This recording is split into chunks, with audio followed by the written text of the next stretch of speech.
nombre es Kusha Goreishi, soy arquitecto y gerente de Quark Arquitectura.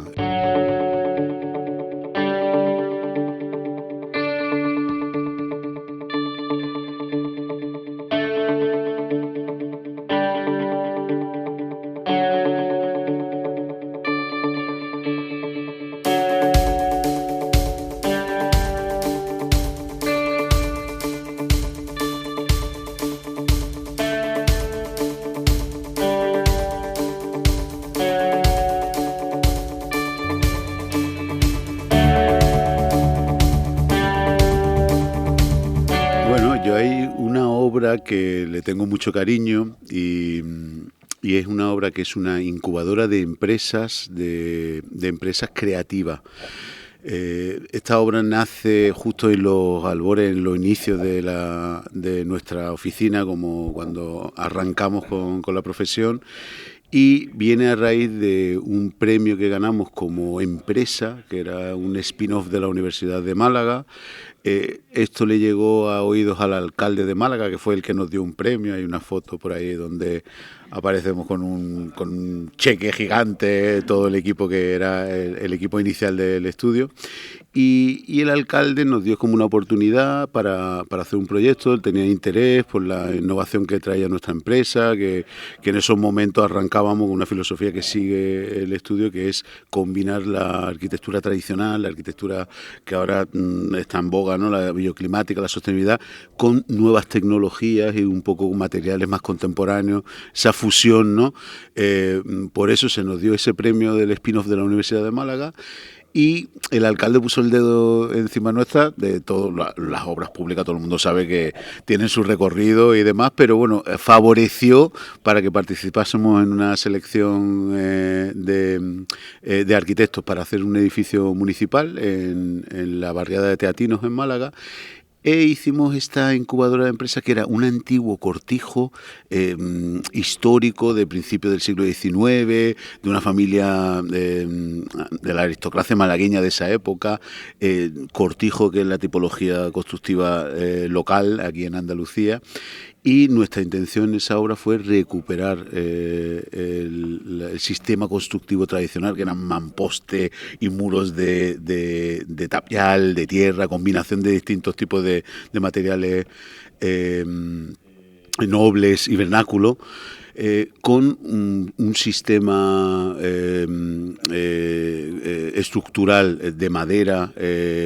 Recuperábamos ese mismo sistema estructural, pero por temas normativos y demás, por ejemplo, combinábamos los forjados y las cubiertas de madera con pilares metálicos.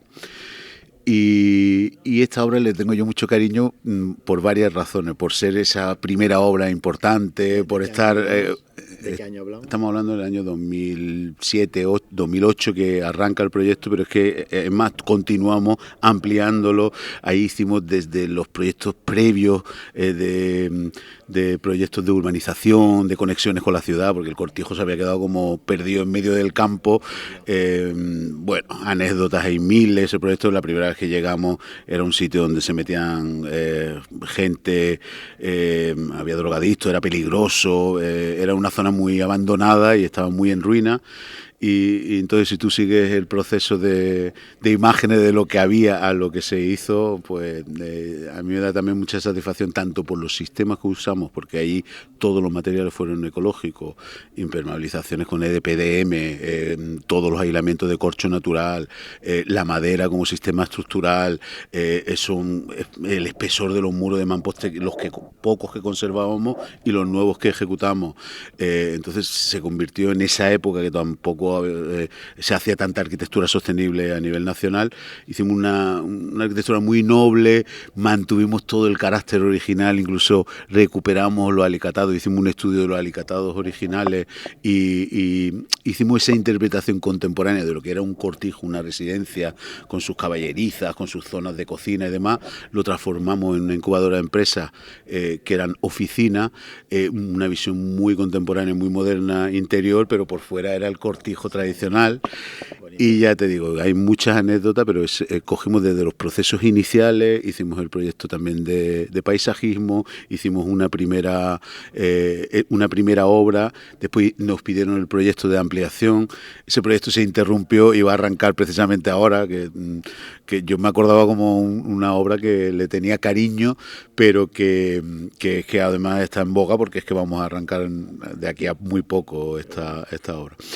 Y después otra de las cosas que me pareció fantástico es que cuando se puso en funcionamiento el edificio, pues los que lo ocuparon eran gente de nuestro sector, había varios estudios de arquitectura, pero es que también había artistas, había gente del mundo del cine, y entonces pues me da mucha alegría y después incluso con empresa Dica Studio, que me has comentado que ellos ocuparon ese edificio, fui a visitarle porque coincidimos en una colaboración y ellos habían creado un mueble que se ha quedado dentro del edificio, estaban encantados, ¿no? Los compañeros, entonces eso te da siempre te hace ilusión y después la construcción, pues una construcción que funciona muy bien. Para cuando se construyó ya incorporamos sistemas de ventilación con recuperación de calor, todo este concepto de materiales ecológicos y después que la administración nos dejó de hacer todo lo que quisimos, ¿vale? Porque ahí los políticos, uno querían demoler el edificio y construir uno nuevo y demás, entonces nosotros quisimos mantener esa esencia y hicimos pues todos los procesos de vaciado de los elementos que podíamos conservar, recuperamos con fotografías históricas, hicimos todo el tema de los frisos, los detalles, columnas, o sea que fue un proceso que a mí me pareció bastante interesante y creo que me estoy enrollando más de la cuenta porque esto no son 2 minutos, yo no sé lo que llevaré.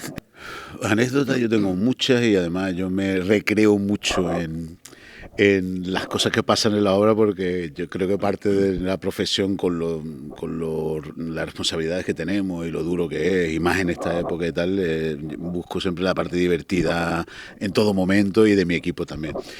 Entonces ya hay una de esto que me parece que además es extensible a sucesivas anécdotas, es que una obra en una barriada bastante humilde, pero vamos, hacemos un bloquecito de 8 viviendas en Ciudad Jardín, aquí en Málaga, y aparezco uno de los, además con las excavaciones iniciales, una obra compleja, entre medianeras, había que hacer bataches y demás, y entonces pues el camión estaba escarbando y era una obra bastante compleja y las medidas de seguridad eran altas. Total, era una barriada un grado conflictiva y los vecinos de al lado eran familias... no por la etnia, porque eran gitanos, pero que la barriada es una barriada conflictiva. Total, que yo llego a mi obra y me encuentro un camión escarbando, creando estos bataches entre medianera y ya el camión estaba empinado, y un gitano debajo de la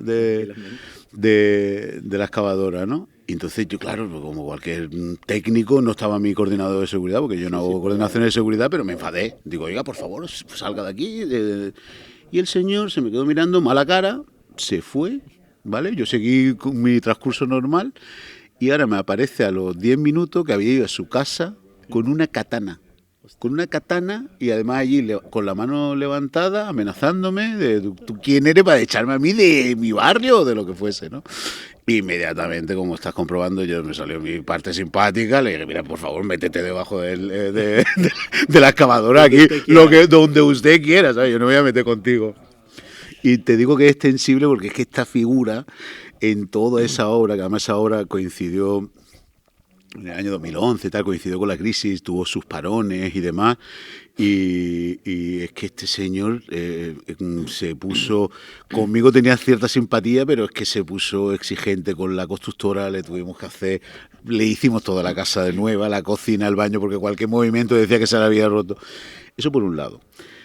Por otro lado, este señor se ofreció para la guardia. Y se ofreció para guardia, que en el sentido de que como no lo contratases te robaban ahí todo. Total, que se le tuvo que contratar 200 euros. Ya el dueño dejó de pagarle porque es que no pudo terminar la promoción. Eso se tuvo que embargar, coincidió una época muy mala. Y Y bueno, son anécdota tras anécdota, porque puso un cartel como sus veo mato, un cartel con una calavera, y nosotros tengo la foto de ese cartel, vamos a una risa. En el momento que se le dejó de pagar, desvalijaron y se llevaron todas las placas solares, los sanitarios.